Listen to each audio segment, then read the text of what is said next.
This is Mark Fletcher, and welcome to my world.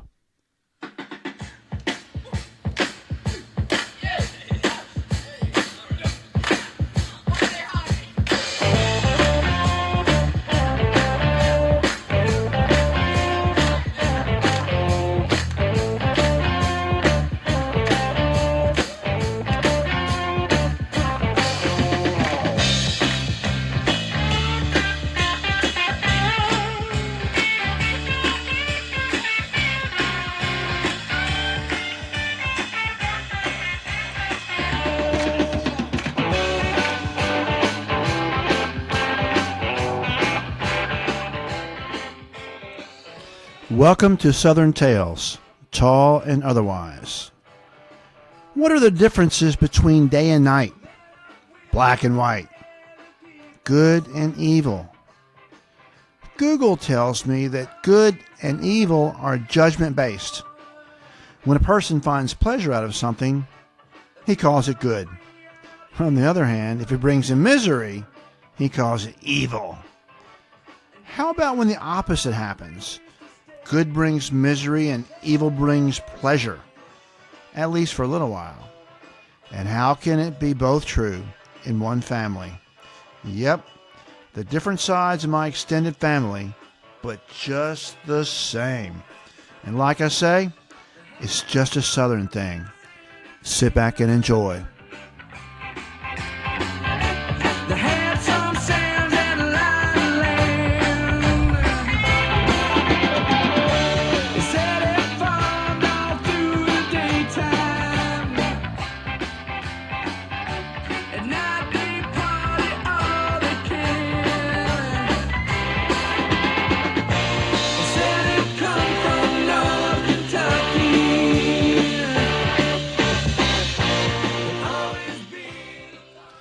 Now tonight, we're going to start meeting some of the characters that will drive season 2 and 3 and maybe even 4, if we can write that much. The first characters will describe and personify the light and the dark side of the family. It's amazing, that most of this is going on. I'm a little kid. A lot of these things I never knew about until 20 or sometimes 30 years later. To me, the good didn't act all that great, and the evil were some of my favorites. They still are. Tonight, we're just going to take a glimpse at how some of these stories got started, 2 in particular. The finish will be in season 2, or maybe the middle in season 2 and the end in season 3, who knows. But these folks, like all the others, are part of the foundation. And I still recommend you go back and listen to the preceding episodes to fully understand everything that's going on and meet these characters. It seems like nearly every episode reflects back on something that's happened previously.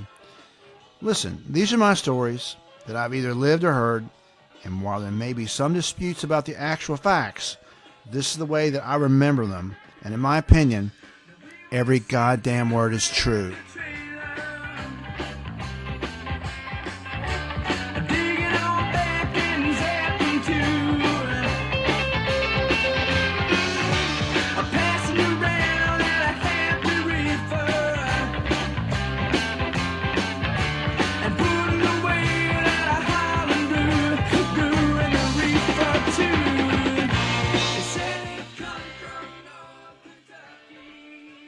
As a kid, you just think that everyone and everything is good. You have no hint of evil in the world. My growing up is sort of like the Garden of Eden. To me, everything and every day was a wonderment. And as I've mentioned, my first realization that there was evil in the world and that I might even be afflicted with it came on Sunday mornings at Salem Methodist Church when the good Reverend Norman Crittenden would scream and holler, seemingly directly at me. He told stories of hellfire and damnation and all sorts of awful things that was going to happen to me if I didn't somehow find a way to allow Jesus to swoop into my life and ward off all the evil. But I was quizzical as a kid and had lots of questions and wanted to know more. In fact, when I was 6 years old, I asked my parents, "Who made God?" Let me tell you, that question got passed around many, many times and never really answered until they told me to ask Reverend Norman. After church, he would walk past the congregation to the front door, and he would stand there and shake hands with everybody as they left the church. And he was a good man. I mean, he truly was.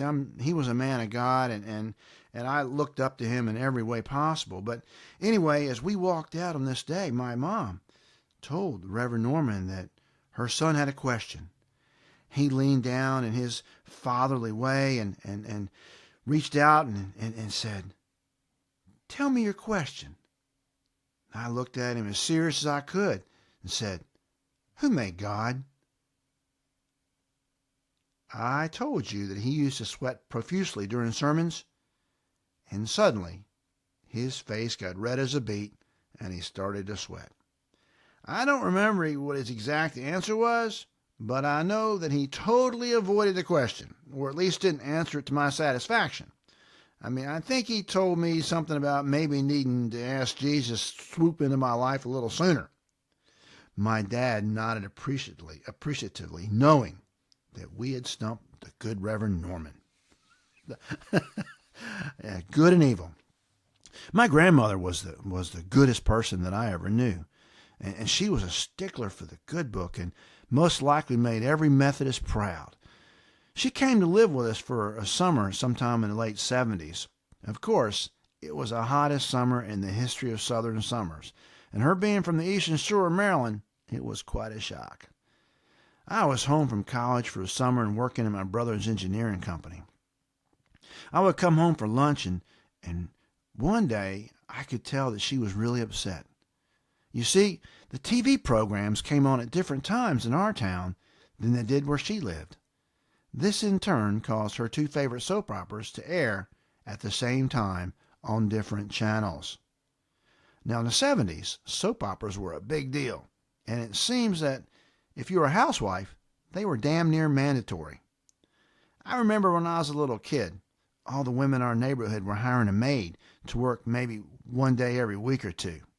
And she was getting real popular, and so it's being it the thing to do.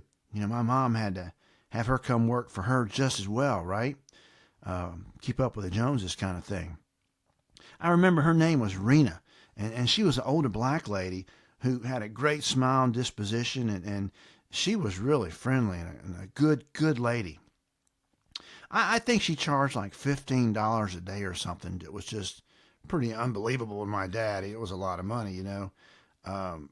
But so she came over, and my dad met with her and my mom, and they talked about the $15 a day, and then she kind of casually mentioned that she had a list of things that she didn't do. It was a long list. It took like a half an hour to go through all the things she didn't do. It was stuff like no windows, no doors, no stairs, no leaning over, no standing up, no getting underneath stuff, no this, no that. I mean, it was an amazing list. Pop was perplexed, but decided, you know what, I'll go along with it, and it'll make Mom easier to live with, which probably worth $15, right? So Rena was hired. And one day when Rena was there, Pop came home for lunch, and Rena and my mom were watching their stories, which is what they called soap operas back in the day.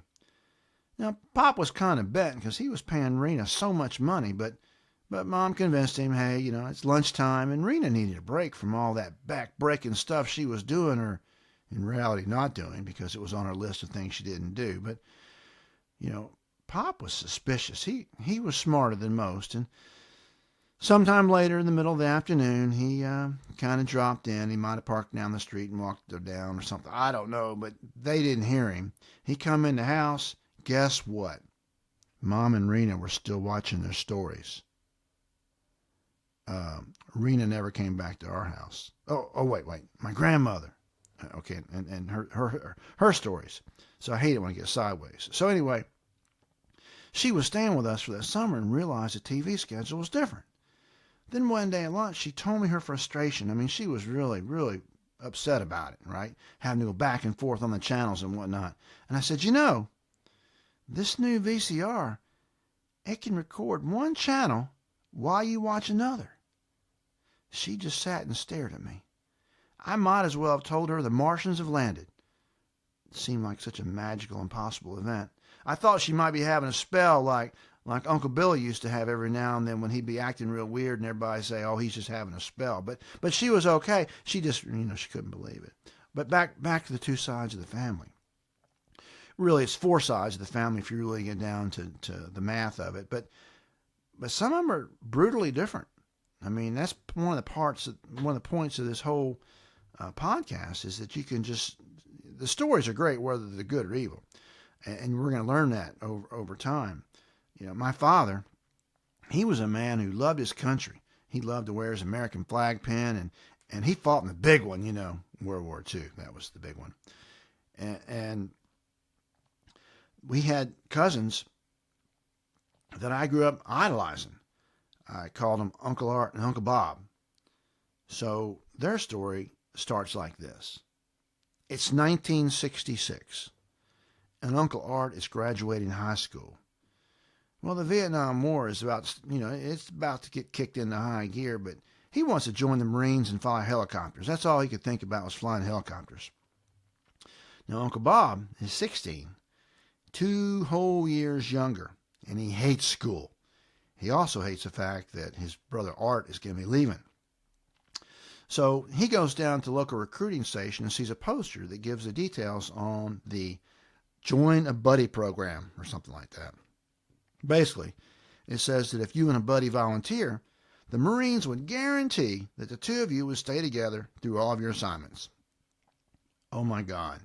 Bob loved this idea of getting out of school and seeing the world with his big brother. So he convinced Art that's what they would do. Of course, the only way it could happen is if Bob would lie about his age and they would suddenly become twins. So that's what happened. And apparently the Marines, so desperate for volunteers, they didn't ask any questions. And everything is great. The boys go off to the Marines, and the first place they go is Parris Island. And at the very beginning of Parris Island, there's a check-in examination. Now, in this procedure, it's a long line of different people, like touching different parts of your body and sticking things in you and looking and listening and all kinds of stuff. And at the end of the line, Uncle Art was going first. They said, okay, son, you go down this corridor on the right. Now, right behind him is Uncle Bob. Uncle Bob gets down to the end. He's all smiling, happy, and everybody's all happy and having a big time. And they say, now you go down that corridor on the left. He stops right there and says, listen, I'm in the, go with a buddy program, and I'm guaranteed to be with my buddy throughout. And they say, pal, you're in the Marines now. You're going to do it our way. You just failed the eye exam, and there's no way you're going to fly a helicopter, so you go down that other corridor. With that, 16-year-old Uncle Bob goes off to Vietnam by himself. He becomes a dog handler and is given the task of scouting, looking for the Viet Cong, mostly behind enemy lines, or in front of the front anyway. Meanwhile, Uncle Art's flying helicopters, mostly rescuing injured servicemen at the front or in front of the front. His helicopter is hit over 500 times but never comes down. Oh, and he starts a card game and makes more money playing poker in Vietnam than the Marines are paying him. So these two stories, we're going to find out how they happen. And let me tell you, at the end, you'll be proud to be American. Now, their younger brother, Gary, he somehow snuck into Memphis State. This is 1970. Gary had no clue what went on at a university. He just knew that there were pretty good odds that he wouldn't get shot at there. You see, Vietnam was a half a world away if you were in college. If you were not, you were dodging napalm and Agent Orange in a foreign jungle, usually while it rained. I say Gary was not a serious student, and that in itself was a serious overstatement. I don't know if he ever went to class, but he managed to get grades good enough to keep him in school. Most of that, and most of everything that Gary did, was a result, directly or indirectly, of his part-time job, supplying East Memphis with the best weed available anywhere. Now, this is funny. A friend of mine called me somewhere around the year 2000 anyway, and this guy said, "Hey, your Uncle Gary came in and interviewed for a job, and his resume looked really good. He'd worked for several construction companies, but wondered why there was nothing listed between 1974 and 1986. You think?" Gary lived off campus in an older duplex on Midland, and as fate would have it, the other side was occupied by two female co-eds. Knock, knock, knock. Gary went to the door. It was Diane from next door. "Our hot water heater is not working. Could Bev and I borrow your shower?" Of course, Gary, wearing nothing but a towel because their hot water heater had not ever worked, or at least that's what they said in almost every day they came over, and the three of them would soon be all lathered up taking showers. I mean, this is the early 70s and the end of the flower power thing, and it's all cool. And this is Memphis State at its finest, and Gary loved college life. I mean, why wouldn't you? Of course, after every shower came that natural relaxation time. Diane says, "Gary, what is this stuff?" "Sensimillion, baby." "And where is it from?" "Well, the seed is from Colombia, but this was grown in good old Midtown." "Oh." Diane grew up to be an architect. Gary didn't grow up until 1986. And you won't believe how the story ends and how he gets there. But again, that's just a part of what we're going to hear about in Season 2 of Southern Tales. Stay tuned to our website at broadneckmusic.com for exactly when Season 2 will be released. I'm already working on it, but needless to say, it will be wilder and crazier than Season 1. Get ready, world.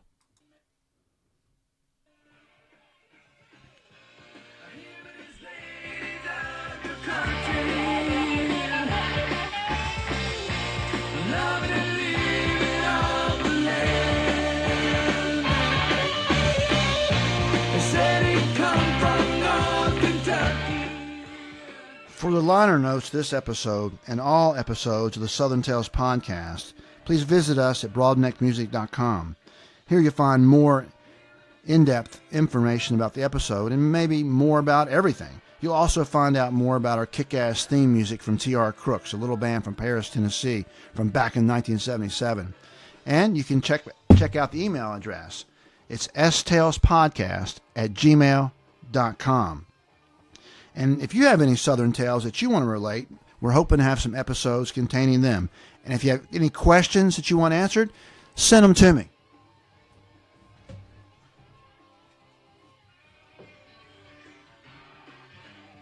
We'll have a question and answer episode at some point, but for now, we answer a lot of them on the website.